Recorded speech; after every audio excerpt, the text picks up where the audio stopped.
Thank you for joining us. My name is Zach Stabler. I'm sitting here with Paula Stabler, candidate for Osage Nation Congress.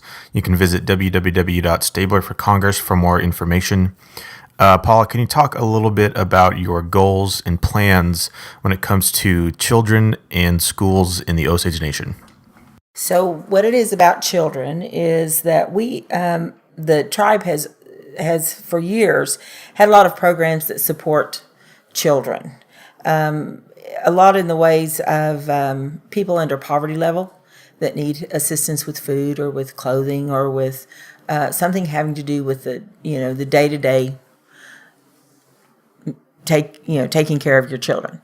But what they've done in this last administration is they actually opened up schools. So we have Osage Nation schools. We refer to them as WELA, the Wajaji Early Learning Academy, and they have an immersion school. And this is an incredible step forward. For years, we had Osage offered as an elective language in the middle schools and high schools. And that was progressing pretty good. The kids who were interested in it were doing it. They came out with some knowledge of language. But this is a whole different track we're on now. So these kids are being taken as infants, and Osage is basically simultaneously their first language with English. And that has made a revolutionary impact on not just our culture, but on life up on the reservation.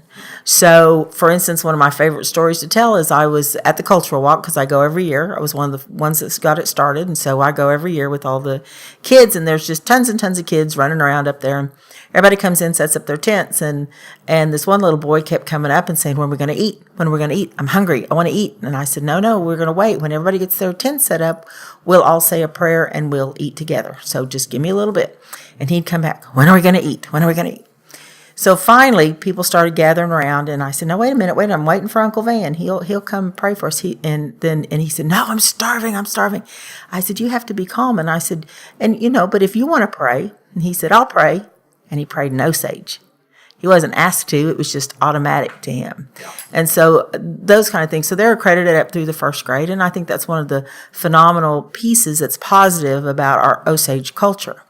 The side that I focus on are not just the ones that are poverty-stricken, but the ones that are in desperate need, the abused and the neglected children.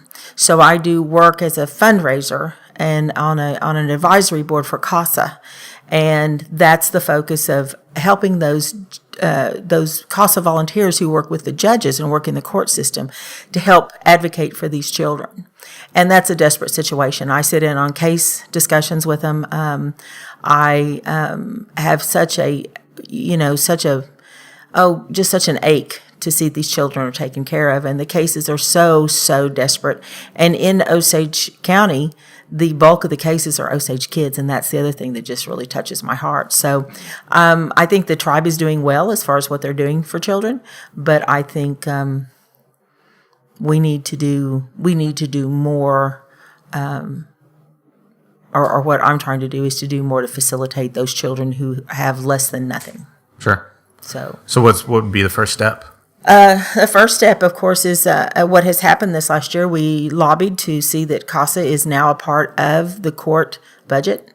They will receive a little bit of funding every year. These are volunteers. The CASA workers are not social workers that have gone to work for CASA. The social workers that work at CASA are the employees that help with these cases, but the volunteers are the ones who work with the judges. So we're on a constant recruitment. So last year we did a women's conference, and we were able to recruit 10 CASA volunteers out of that. That's still not enough. Last year we had 173 cases of Osage children that were neglected or abused, and abused. And so the money that we raise is to go to help those volunteers. It pays for mileage and copies and things like that, phone calls and stuff like that. So it's an important cause, and that was my little niche that I found. So that was something I lobbied for, and something that we've got accomplished.